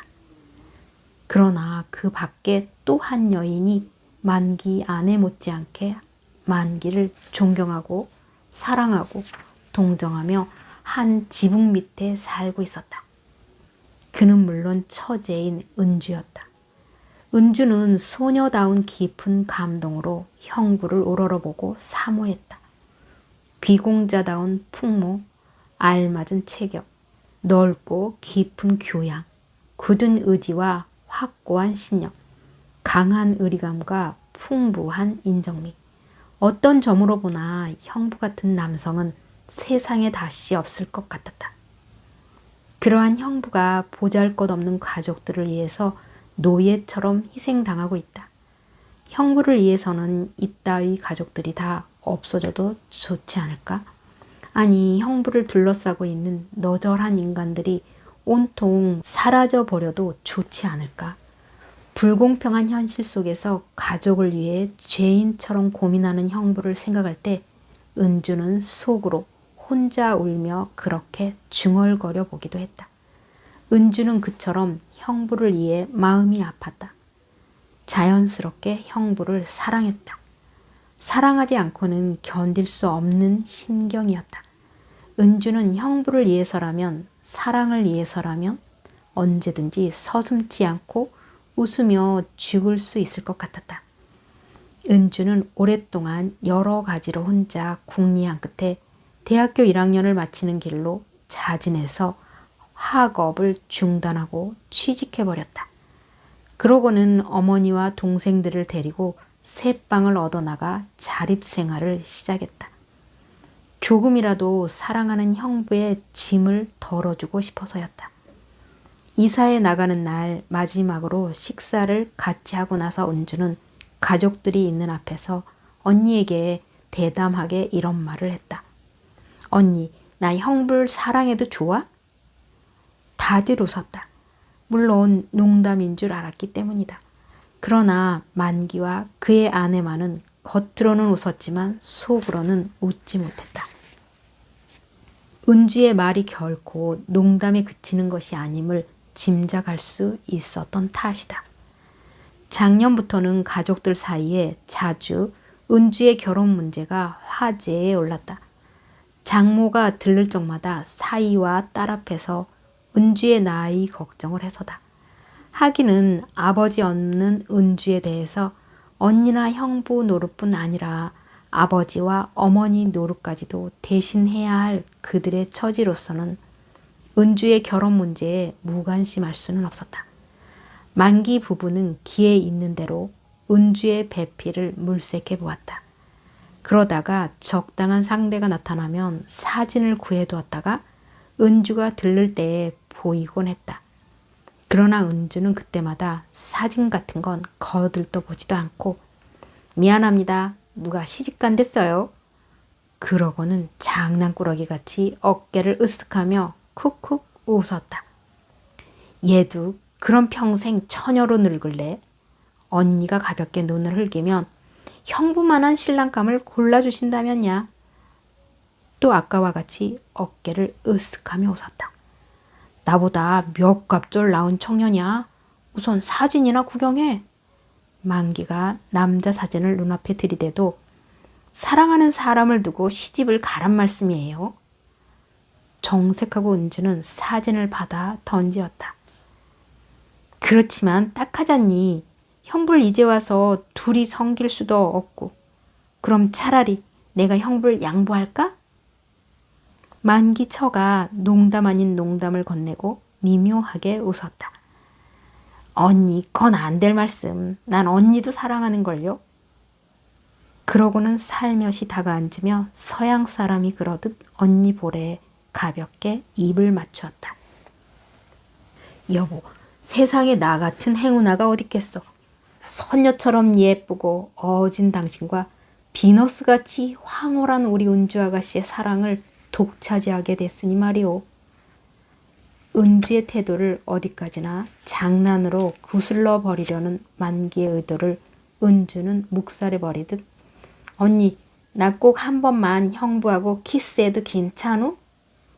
어리광 피우듯 해서 여보, 이 애 소원을 풀어주시구려. 언니가 어색한 웃음을 지으며 만기를 쳐다보았더니 은주는 거짓말, 언니 거짓말. 언니를 나무라듯 몸부림치고 두 손으로 얼굴을 가리고 언니 무릎 위에 푹 엎어져 버리고 말았다. 얼마 뒤에 고개를 드는 은주의 두 눈이 의외로 젖어 있었다. 신뢰에 찬 미소로 시선을 교환하는 만기 부부의 얼굴에는 똑같이 복잡하고 난처한 기색이 떠오르고 있었다. 그러면서도 다행인 것은 만기와 단 둘이 만났을 때에는 은주는 추워도 연정을 표시하는 일이 없었다. 어디까지나 처제의 위치에서 형부를 대하는 담담한 태도였다. 은주가 만기에 대한 걷잡을 수 없는 사랑을 언동으로 표시하는 것은 반드시 언니가 동석한 자리에서만이었다. 그만큼 은주는 깨끗한 아이였다. 만기 처 역시 그랬다. 형부에 대한 은주의 사랑을 시인하지 않을 수 없으면서도 남편과 동생의 사이를 의심하지는 않았다. 그만큼 남편과 동생을 믿고 있는 것이다. 이렇듯 알뜰한 아내와 은주 사이에 끼어서 만기는 참말 난처하지 않을 수 없었다. 결혼하기를 주위에서들 아무리 달래고 권해도 은주는 영 듣지 않았다. 한평생 만기만을 생각하고 사랑하며 깨끗이 혼자 늙겠다는 것이다. 그것이 일시적인 단순한 흥분에서가 아니라 필사적인 각오로 은주 스스로가 택하는 자기 인생의 엄숙한 선언이었다. 그러니만큼 주위 사람들도 다 함께 괴로웠고 당자인 만기는 더할 수밖에 없었다. 거기에 봉우처마저 노골적인 추태로서 만기를 위협해왔고 봉우와 미스 홍의 어쩔 수 없는 문제, 외면해 버릴 수 없는 익준의 암담한 가정 내막, 나날이 더 심해가는 경제적인 고통, 이런 복잡한 관계들이 뒤얽혀 만기의 마음속을 더욱 어둡고 무겁게만 해주었다. 그러나 만기는 역시 외면의 잔잔함만은 잃지 않았다. 한결같이 부드럽고 기품 있는 미소로서 누구에게나 친절히 대하기를 잊지 않는 것이다. 30이 좀 넘어 보이는 낯선 남자가 봉우처의 편지를 가지고 병원을 찾아왔다. 만기는 남자에게 의자를 권하고 편지를 펴보았다. 비교적 달필로 남자 글씨처럼 시원스레 내리갈긴 편지의 내용은 이러했다.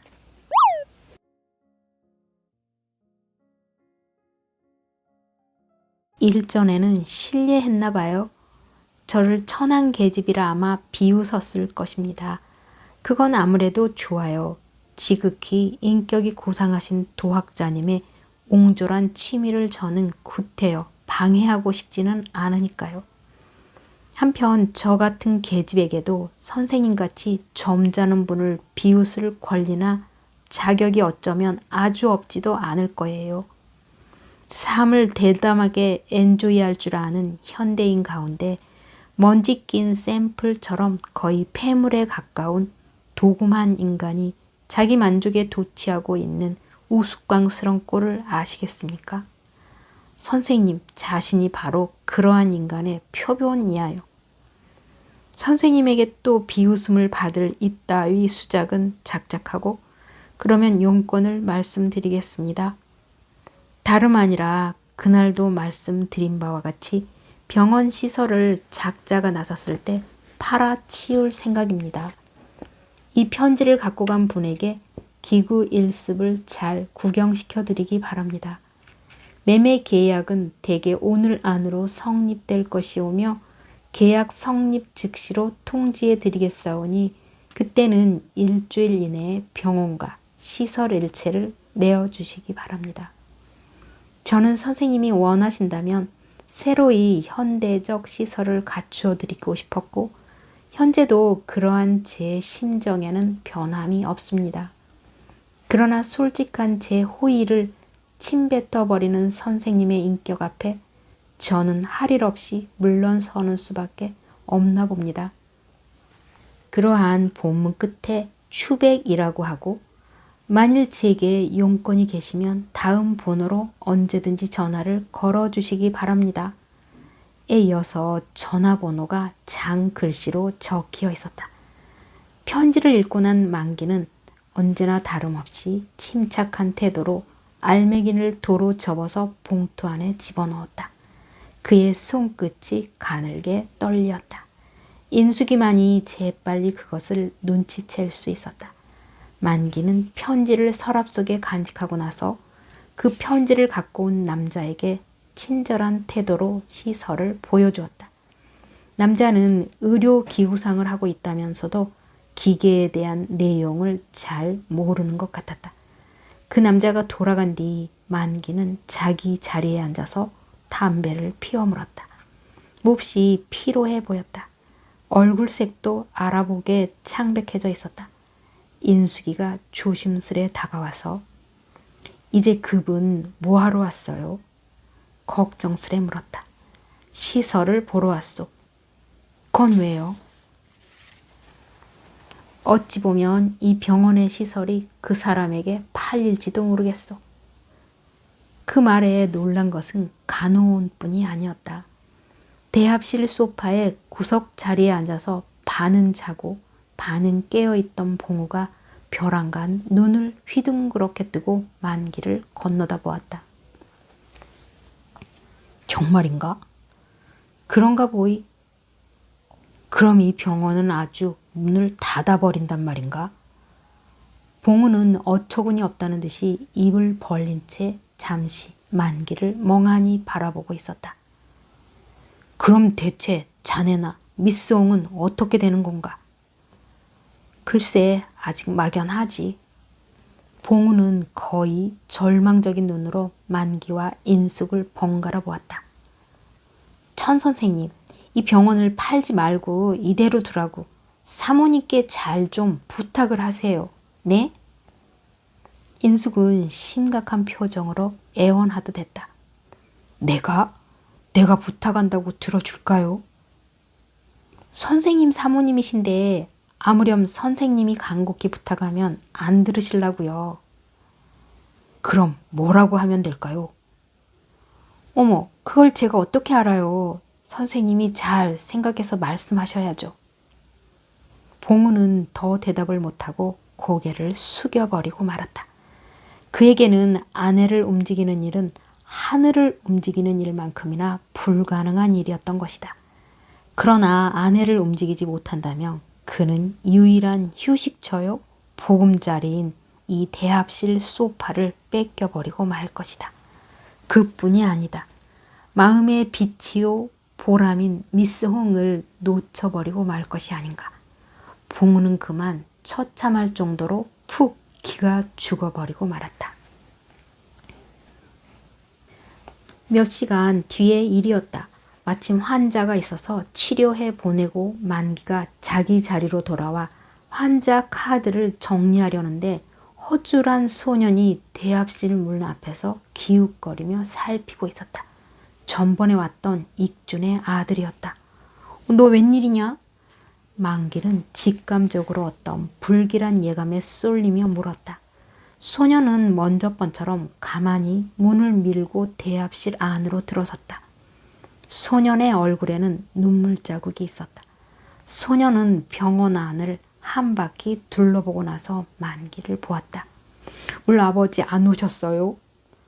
안 오셨다. 2, 3일 전부터 통 보이질 않는구나.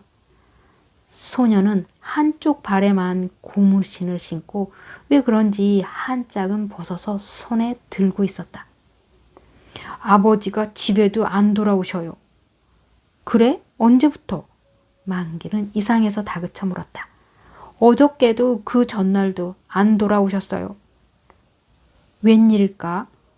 정말 알 수 없는 일이었다. 소년은 무슨 말을 할 듯 하다 말고 그대로 돌아서 나가려고 했다.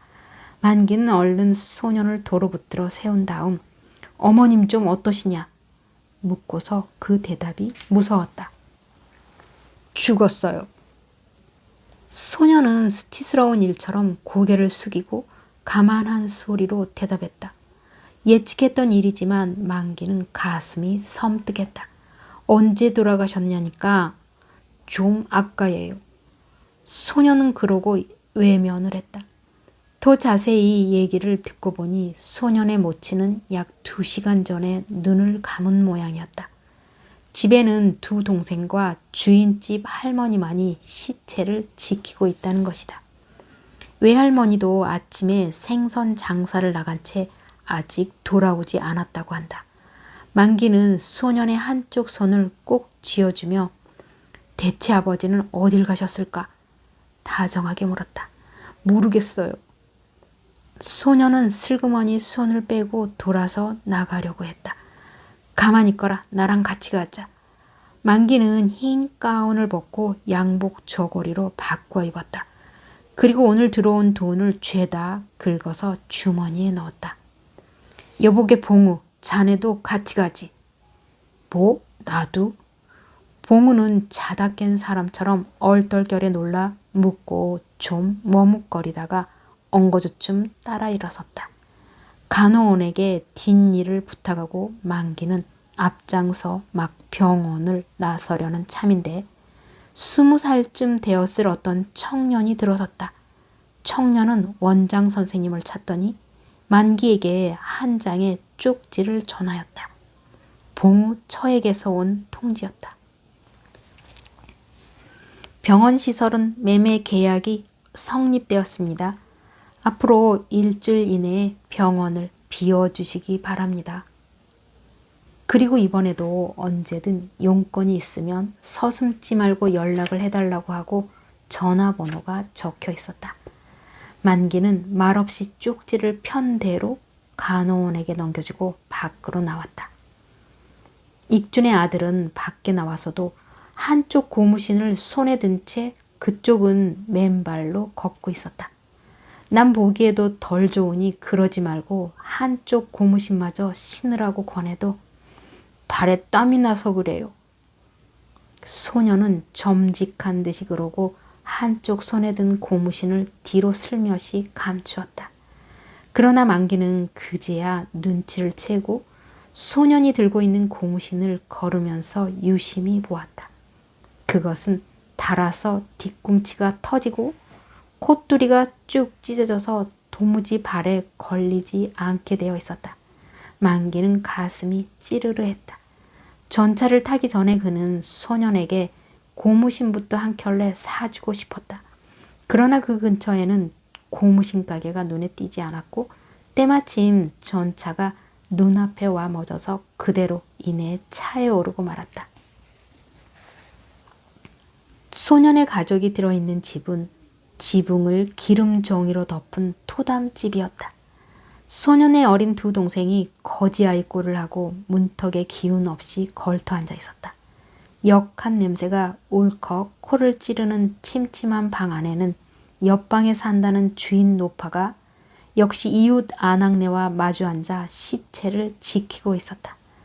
방바닥에 착 달라붙은 듯한 시체 위에는 낡은 담요 조각이 덮여 있었다. 우선 집주인 노파에게 인사를 하고 나서 만기는 할 일을 생각했다. 주인이 없더라도 사망 진단서와 사망 신고 등의 절차는 밟아두어야 했다. 유행 반장의 협력을 얻어서 그런 일들은 무난히 끝낼 수가 있었다. 아이들의 외할머니는 저녁 때가 되어서야 비린내 나는 광주리를 이고 돌아왔다. 딸이 죽은 것을 알고도 그리 슬퍼하지도 않았다. 그저 노파의 전신에는 보기에 딱하리만큼 심한 피로가 배어 있었다. 노파의 말에 의하면 익주는 2, 3일 전에 인천 방면의 어느 공사판을 찾아갔다는 것이다. 환자에게 주사 몇 대라도 맞게 해주면 한이나 풀릴 것 같아서 벌이를 떠났다는 것이다. 부득이 만기가 주동이 되어서 장례식 일을 맡아 보아주는 수밖에 없었다. 첫째, 비용이 문제였다. 만기는 자기 호주머니를 톡톡 털어서 당장 사소한 비용을 썼다. 봉우는 그저 시무룩하니 앉아서 만기 눈치만 살피다가 어디를 나가면 그림자처럼 따라다닐 뿐이었다. 상가에서 밤을 새우고 나서 만기는 이튿날 아침 잠깐 병원에 들러보았다. 물론 봉우도 함께 와서 대합실 구석자리에 앉아 있었다. 만기도 나른히 지쳐 있었다. 인숙이가 걱정스레 만기를 바라보며 무슨 말을 할 듯 하다가 말았다. 만기는 한동안 무견히 생각에 잠겨 있다가 대합실 소파로 가서 봉우 옆에 바싹 다가앉았다. 여보게, 같이 가서 자네 부인을 좀 만나보고 올까? 아니, 그건 또 무슨 소리야? 당장 장례 비용이 있어야 할 게 아닌가. 그러니 자네도 같이 가서 조언을 좀 해줘야겠단 말이네. 만기는 봉우 처에게서 장례 비용을 좀 뜯어볼 생각이었다. 아무리 간소히 치른다 해도 관은 사야 할 게고 새 어린 것에게 상복을 입히고 영구차도 불러야 하겠는데 그 비용을 변통할 길이 달리는 전혀 없었기 때문이다. 밖에 나가 전화를 걸고 찾아가려고 만기는 그리 달가워하지 않는 봉우를 끌고 일어났다. 그러자 선생님 잠깐만. 무슨 각오를 지닌 듯한 표정으로 인숙이가 불러세웠다. 왜 그러? 인숙은 만기를 진찰실 구석으로 끌고 가서 나지막한 소리로 이 병원 결정적으로 팔리게 되었나요? 캐언듯 했다. 그런 모양이요. 인숙은 심각한 표정으로 고개를 숙이었다. 잠시 말을 못하고 서 있었다. 밀린 급료 문제나 실직될 것을 걱정해서 그러는 줄로 만기는 알았다. 미스 홍이 3년 이상이나 마치 자기 일처럼 성의껏 거들어준 데 대해서는 그 고마움을 평생 잊지 않겠소. 그런 만큼 헤어지게 될 때 충분히 물질적 사례를 취하는 것이 도리겠지만 미스 홍도 아다시피 현재의 내 경제적 사정으로는 그건 어렵겠으나 밀린 급료만은 어떻게 해서든 책임지고 청산하도록 할 테니 그리 알아요. 그리고 미스 홍의 취직 문제인데 나도 딴 병원을 극력 알아볼 테니 미스 홍도 오늘부터라도 아는 사람에게 미리 부탁해 두어요. 만기는 한편으로는 사과하듯 한편으로는 위로하듯 했다. 그러자 불시에 고개를 바짝 들고 정면으로 쳐다보는 인숙의 시선에 부딪힌 만기는 가슴에 뭉클하는 충동을 받았다.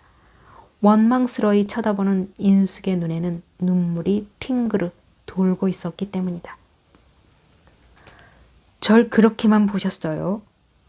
인숙은 외면하면서 손가락 끝으로 눈물을 뭉개고 나서 그건 가혹한 오해세요. 입술을 깨물었다. 미송, 내가 피로해 있었기 때문에 실언을 했나보. 너무 노골적인 말이어서 놓였거든 용서해요. 선생님, 저보다도 실상 선생님이 더 큰일 아니에요. 그 숱한 식구의 생활비며 학비며 개업 중에도 늘 곤란을 받으셨는데 병원을 내놓게 되면 당장 어떡하세요. 고맙소. 그러나 스스로 애쓰는 자는 하늘이 돕는다지 않소. 우선 최 선생네 장례식이나 끝내고 나서 나도 백방으로 살 길을 찾아볼 테니 과히 걱정 말아요. 인숙은 이상스레 빛나는 눈으로 만기를 쳐다보다가 선생님, 새로 병원을 차리려면 최소한도 얼마나 자금이 필요해요? 주저하며 물었다. 아마 80만 원은 가져야 불충분한 대로 개업할 수 있을게요. 인숙은 잠깐 동안 입술을 깨물고 섰다가 불시에 고개를 들고 호소하는 듯한 눈으로 만기를 쳐다보며 선생님, 제게 50만 원이 있어요. 그건 선생님께 드리겠어요. 그리고 오빠에게 부탁해서 30만 원은 어디서 싼 이자로 빌려오도록 하겠어요. 선생님, 병원을 내세요. 말을 마치자 인숙의 눈에서는 갑자기 눈물이 주르르 쏟아졌다. 인숙은 그것을 씻을 생각도 않고 젖은 눈으로 열심히 만기를 쳐다보며 서 있었다. 조금이라도 만기가 움직이기만 하면 인숙은 쓰러지듯 그대로 만기 가슴에 얼굴을 묻고 매달릴 것 같았다. 미스 홍이 어떻게 그런 대금을 자유로 할 수 있겠소? 만기는 그럴수록 냉정한 언동을 유지하려고 애쓰며 물었다. 그동안 제가 받은 급료에는 일절 손을 대지 않고 제 몫으로 고스란히 모아왔어요. 어른들은 제 결혼 비용으로 생각하고 계셨지만 저는 선생님께 병원을 차려드릴 일념으로 모아온 돈이에요. 동일한 자세로 만기의 얼굴을 지켜보고 서 있는 인숙의 눈에는 새로운 눈물이 계속 흘렀다. 그 눈물 저쪽에 타오르고 있는 인숙의 눈에서 만기는 아내의 애정을 보았고 은주의 열정을 느꼈다. 영롱하게 젖은 그 눈 속에는 모든 여자가 진정으로 사랑하는 남자에게만 보여주는 마음의 비밀이 빛나고 있었다. 만기도 가슴속이 훅 달아오르는 것을 참고 눌렀다. 미송, 입이 있어도 내게는 당장 대답할 말이 없소. 이제 그만 눈물을 닦아요. 어제 오늘은 내 머리가 몹시 복잡합니다. 훗날 머리가 좀 식은 다음에 천천히 얘기합시다. 겨우 그런 말을 중얼거리고 만기는 문간에서 기다리고 선 봉우를 따라 밖으로 나와버리고 말았다. 봉우처에게 전화를 걸었더니 딴 사람이 전화를 받았지만 이내에 만날 수 있게 연락을 취해주었다. 지정한 다방으로 가보니 봉우처가 기다리고 있었다. 앞장서 들어서는 만기를 보고 반색을 하다가 뒤따라 들어오는 자기 남편을 보고 여자는 놀라는 눈치였다. 마주 앉기가 바쁘게 만기는 용건부터 얘기했다. 익준이와 봉우와 자기는 중학 시절 이래 막역한 친구임을 말하고 나서 익준이네의 비참한 가정 형편을 들려주었다. 그러고는 장례 비용을 희사하거나 빌려주기를 간청한 것이다. 정말야, 이 친구 말대로야. 나도 보고 가만히 있을 수가 없어. 몇 달 동안 내 용돈을 안 탔어도 좋으니까 사정을 봐줘. 봉우는 제법 용기를 내서 아이가 어머니에게 조르듯이 옆에서 거들었다. 그 사이 봉우처는 몇 번이나 낯색이 변하였다. 선생님에게도 저 같은 여자가 소용이 닿을 때가 있군요. 좋아요. 저는 점잖은 선생님의 청을 거절할 용기가 없어요. 여자는 언어 이상의 의미를 표정으로 나타내고 나서 일어서 저쪽으로 가려다가 5만 원 정도라면 당장 되겠어요. 물론 현금이 좋으시겠죠? 대답도 듣지 않고 카운터 뒤로 사라져 버리더니 좀 뒤에 현찰을 신문지에 꾸려가지고 돌아왔다. 만기가 치아를 하고 일어서려니까 이 돈 그냥 드리는 건 아니에요. 여자가 그래서 알겠습니다. 이 자리에서 길 약속은 할 수 없지만 반드시 책임지고 갚아드리겠습니다. 그랬더니 봉우처는 문간까지 따라 나오며 애교 띤 농담조로 고지식한 양반. 그렇다면 원금만 가지고는 안 되겠어요. 적당한 이자까지 듬뿍 아시겠어요? 거의 아양에 가까운 교태였다. 봉우의 눈치를 곁눈질로 살피며 당황이 줄다람치듯 나오는 만기 등 뒤에다 대고 일간 다시 들러주세요. 선생님 일로 꼭 의논할 일이 있으니까요. 여자는 거리낌 없이 소리를 지르는 것이었다. 하여튼 그 돈으로 간수 하나마 격식을 갖추어 장례식을 무사히 치를 수 있는 것은 다양한 일이었다. 관을 사오고 광목을 떠다 아이들에게 상복을 지어 입히고 고무신도 사다 신겼다. 의논해서 화장을 안고 망우리에 무덤을 남기기로 했다. 장지로 향하는 차 안에서 익준이가 없는 것을 만기가 탄식했더니 살아서도 남편 구실 못할 위인 죽은 다음에야 있으나 마나지. 익준의 장모는 개의치 않았다. 그러나 좀 늦게나마 남편 구실을 못한 익준이 그날로 집에 돌아오기는 한 것이다. 거의 황혼 무렵이 되어서 산에서 돌아온 일행이 익준네 집 골목어기에서 차를 내렸을 때였다. 저쪽에서 머리에 흰 붕대를 감고 이리로 걸어오는 허술한 사내가 있었다. 아이들이 먼저 알아차리고 아, 아버지다 소리를 질렀다. 그러자 익준은 멈칫 걸음을 멈추었고 이쪽에서들도 일제히 그리로 시선을 보냈다. 익준은 머리에 상처를 입은 모양이었다. 한 손에는 아이들 고무신 코숭이가 비죽이 내보이는 종이꾸러미를 들고 있었다. 그는 무표정한 얼굴로 이쪽을 향하고 꼼짝 않고 서 있었다. 석상처럼 전혀 인간이 느껴지지 않는 얼굴이었다. 어이구, 차라리 쓸모없는 저 따위나 잡아가지 않고 염라대왕도 망발이시지. 익준의 장모는 사이를 바라보면서 그렇게 중얼대고 인제야 눈물을 질금거렸다. 그래도 아이들이 제일 반가워했다. 7살 먹은 끝의 놈은 아버지 하고 부르며 쫓아가서 매달렸다. 아버지, 나 새 옷 입고 자동차 타고 산에 갔다 왔다.